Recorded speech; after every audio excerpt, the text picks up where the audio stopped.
Hey, this is Doug and Brian. We're talking to you about real estate and interest rates.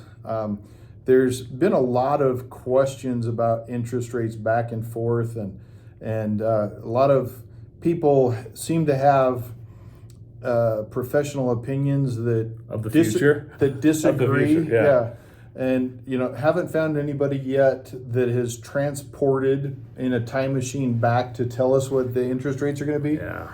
So, Brian, using your crystal ball, your Ouija board, whatever it is. My crystal ball fell off the table and broke. Oh, so you're just using a bowling ball now? Going with a bowling ball. That's all we got. So, but what are rates doing, you ask?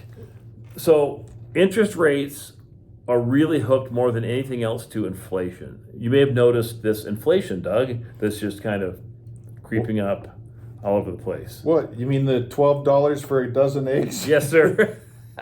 Holy cow.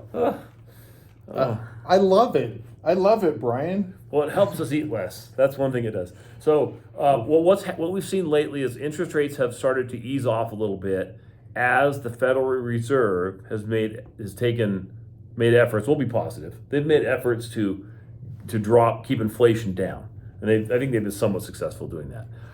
I've heard people say over the next 2 months, I guarantee you interest rates will be lower. Okay, I don't know. No one really knows. It seems we're kind of in the low sixes range right now, realistically. If we get down, Doug, by this summer into the mid fives, I'll be jumping for joy. That'd be good. Yeah, That'd be really good. that'd be great. As inflation is going to kind of ease off. We're talking consumer price index, the official inflation, not reality. Never let reality get in the way, but in terms of actual numbers that we're being told. So, but they're doing okay. But I think the theme though is I wouldn't wait. Don't necessarily wait to buy, thinking, hey, interest rates are going to be 1% less by July. I've heard that a lot. So, well, from the smart side of things, I mean, if you jump in now, you can always refinance. right. I mean, you could buy now and refinance in July if the interest rates go down. Yeah. It might cost you a little bit, Yeah. but you can do it.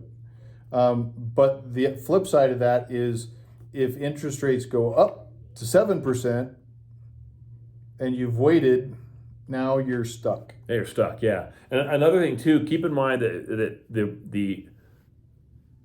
the real estate market is very sensitive to interest rates.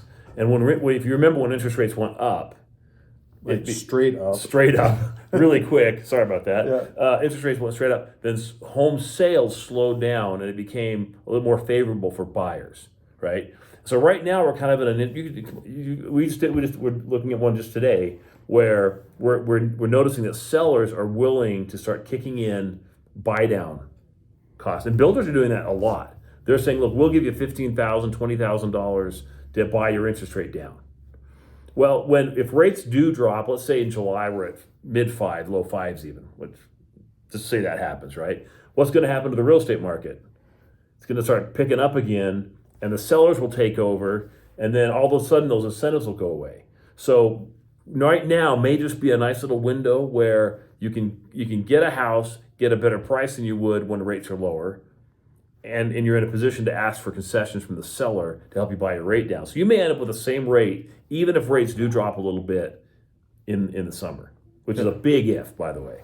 Well, and if you can get and buy down the interest rate, like with $10,000, that really does impact your monthly payment. Oh, ton. And stuff that way. So it really is a good time to get in right now. In the real estate market, the inventory or the houses for sale, there's fewer of them right now because everybody's watching these interest rates. So you need to be, if you're ready to go, you need to go and get things done now rather than wait. Now's got a good window. Yeah. So get your window cleaner. Let's go. Let's go.